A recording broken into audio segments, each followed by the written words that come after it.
Salut à tous et bienvenue dans ce nouvel épisode.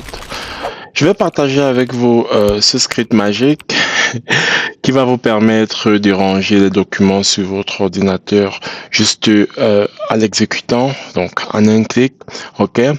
Je vais le laisser en copie, en commentaire, mais avant ça, je vais vous expliquer comment ça marche.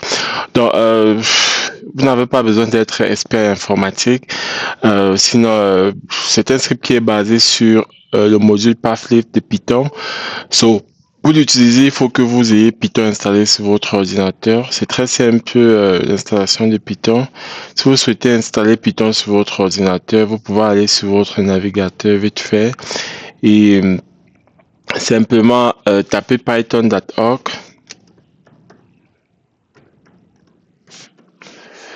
Et puis, vous allez accéder à cette page ici et en fonction du système d'exploitation que vous utilisez, vous allez télécharger la version de Python qui correspond à votre système. Ok. En général, même Python n'a pas de requirements particuliers en termes de système d'exploitation.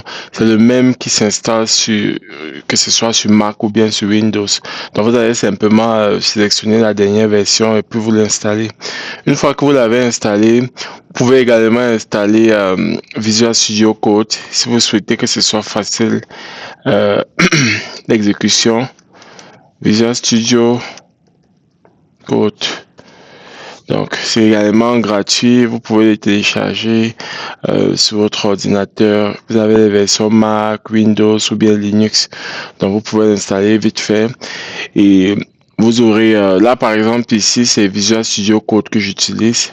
Ok, donc vous pouvez voir là au début du script, j'importe le module Pathlift qui est le module que je vais utiliser.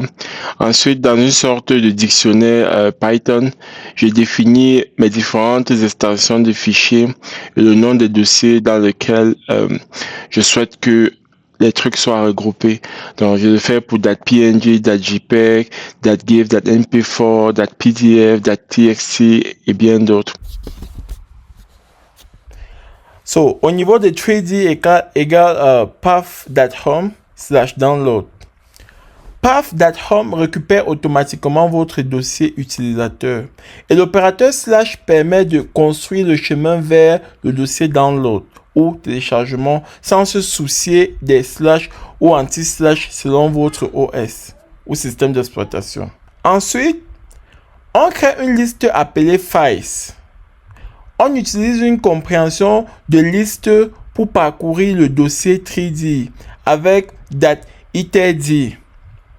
Mais attention, on ajoute une condition importante if f.isFile.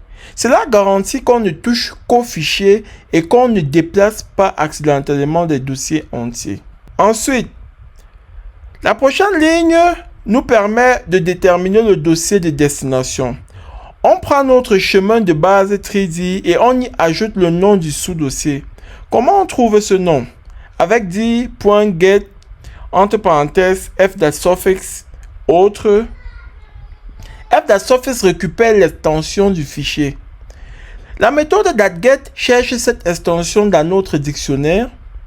Si elle la trouve, par exemple .jpeg, elle renvoie image. Si elle ne la trouve pas, elle renvoie la valeur par défaut autre. C'est le filet de sécurité pour ne rien perdre. Ensuite, avant de déplacer quoi que ce soit, on s'assure que le dossier existe. Output d.make exist OK equal true. Si le dossier image n'existe pas, Python le crée. L'argument existe OK equal true est crucial. Il empêche le script de planter si le dossier est déjà là. Et enfin, l'action finale f.rename output d/f.name, on renomme le chemin du fichier actuel vers son nouveau chemin complet. Nouveau dossier plus même nom de fichier. En informatique, renommer un chemin revient à déplacer le fichier. Et voilà, en quelques lignes, vous avez un robot qui garde votre dossier propre. Vous pouvez le lancer Vous pouvez lancer ce script manuellement ou encore mieux l'automatiser pour qu'il s'exécute chaque semaine à travers un cron job par exemple. Donc, pour le cas échéant ici, voici à peu près, je l'ai exécuté par exemple sur le dossier download. Vous pouvez voir à quoi il ressemblait avant et à quoi après il va ressembler. Donc, j'ai trouvé cette astuce vraiment intéressante et j'ai voulu vraiment la partager avec vous. Le code complet est en description, comme je l'ai déjà dit. Si cette explication vous a aidé, lâchez un pouce bleu, abonnez-vous pour plus de tutos Python et bien d'autres. Et dites-moi en commentaire quel autre script d'automatisation vous aimeriez voir à la prochaine vidéo. À très bientôt.